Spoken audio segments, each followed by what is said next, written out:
Welcome to Fall Guys, a silly, cartoony elimination style game that's actually quite basic at its core. Outlast your opponents in a lively, colorful world in the race for the crown. But is this game a winner in today's game market? When you start the game, you are greeted with a magnitude of bright, vibrant colors. You'll see your characters standing there staring back at you in all of their jelly bean silliness. Right away, you know that you aren't playing your traditional, fast-paced, ultra-serious FPS shooter game, and this is something different. Way different. There isn't much to the menus. Essentially, you have your level breakdown screen showing you what you unlock as you progress, the shop to buy flashy items, a menu to equip everything, and settings. We'll dive into the equipables a little bit later.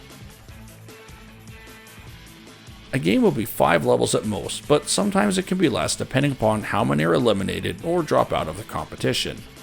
Each level works to eliminate part of the player base until a final showdown and one is crowned the winner. These modes vary each level from things such as survival, where you just have to outlast your opponents, race, where you race to fill a certain number of qualification slots, logic, where you need to use your brain a little bit, team, where you work with others to accomplish a common goal like hoarding as many items as possible, etc. You can play by yourself or in a squad of up to 4 friends. You gain crowns from winning games and every now and again from unlocking levels. You also earn in-game currency to spend on items at the store and experience to level you up. You'll learn pretty fast that luck is a big part of your gameplay. Sometimes you just aren't in the game's favor and nothing is going to stop you from being eliminated. Skill and map familiarity obviously hold some value, but they only carry you so far in this game.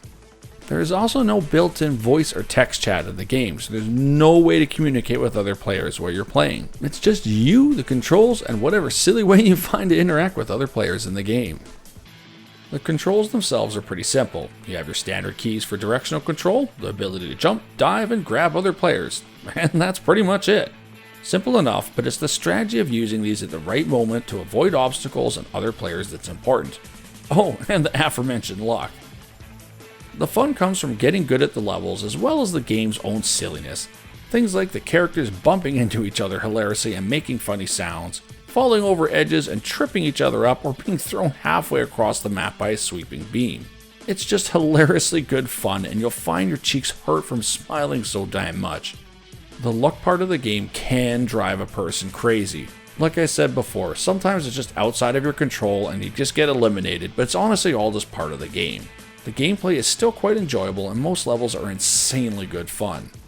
There are a few that are not as fun as others, such as the logic games where you need to memorize certain tiles and almost nobody gets eliminated. The team games are also either really amazing or absolutely horrible. You can do as much work as you want, but if you're paired with a bad team, there's going to be nothing that you can do to prevent a loss. I personally prefer the race and survival games the most. You have the most control over the outcome, and your skill matters more than your luck does. They just feel more in tune with what the game was going for. This isn't to say that these game modes are bad, it's just that they feel a little out of place sometimes, especially when you go from a chaotic and fun survival game to memorizing tiles.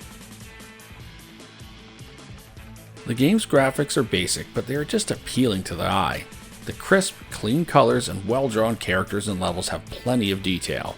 The whole game honestly is about colors that go well together and being super bright, vibrant, and silly. These match the gameplay and the world they have created perfectly and are just appeasing to look at. The soundtrack nicely rounds off the game with its fun, upbeat tunes that get your heart pumping and work with the chaos perfectly.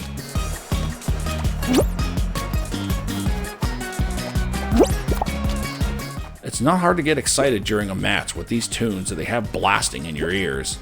The sound effects too are also very well matched and will leave a smile on your face.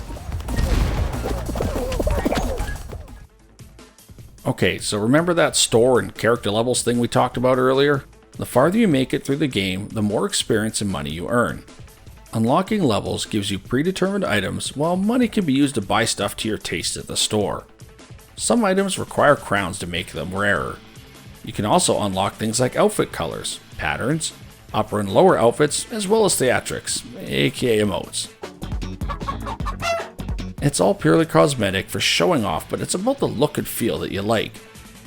It makes messing around at the finish line while waiting for other players to finish even more fun. And honestly, playing around with others at the finish line is probably my most favorite thing about this game. Either way, the game does offer benefits for lasting longer during the competitions and winning. This will keep you wanting to play and feeling adequately rewarded. This game is simple and easy to play. Its vibrant and colorful world with silly, cheerful characters and simple goals make it a great way to de-stress after a busy day or just something simple and enjoyable. No voice or text chat. This means no toxic players or verbal abuse.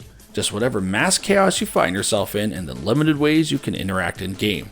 This makes this a very family-friendly game as well. Outfits and emotes. These seem silly, but that's the point. It's fun to see a group of players all showing off their special unlocks and it just warms your heart. Addicting gameplay. I can't say how many times I've said, one more match, and then played for 2 more hours. Seriously, make sure you have some time set aside when you play this game or just have stronger willpower than I do. Luck is a big factor. Skill will only get you so far. It's frustrating to lose because of bad teammates or a poorly timed crowd pushing you over an edge. I think this is part of what keeps this game so addictive, however, because no 2 games end up being the same as a result. Squad play is limited. Those in your squad after being eliminated can either return to the menu or spectate, and, well, that's it. There are no real goals for a team to accomplish, and only the player that wins in a squad of 3 or more gets a special Steam achievement. You can help each other win by interfering with other players and communicating outside of the game, but it just feels a bit limited right now. Quirky mechanics. Things like tail grab games where you need to steal tails from other players sometimes doesn't work. You either won't get the tail or someone will grab yours from seemingly 8 feet away. Sometimes your character will get stuck under a dog pile or on an object and there's nothing you can do than helplessly watch yourself get eliminated. Despite the cons, this is still a simple and fun game. Even if squad play has no real point, it's funner to play with friends and all the craziness that happens as a result. I rate this game 9 out of 10 and receives the Stealth Fox recommended by. I deducted half a point for the currently limited number of maps in the game, and another half a point for the quirky game mechanics we mentioned, like in things like tail grab. For a game that's sole purpose is grabbing a tail from another player to be the winner, you would think that the grabbing mechanic might work a little bit better. Either way, it's still hours of really good fun, and it's on for a steal of a deal right now, being a fraction of the cost of what most AAA games charge these days. Even though your skill will only get you so far, random chance getting you to the end and Lady Luck just happening to be on your side for that one critical moment, it makes that taste of victory all the sweeter.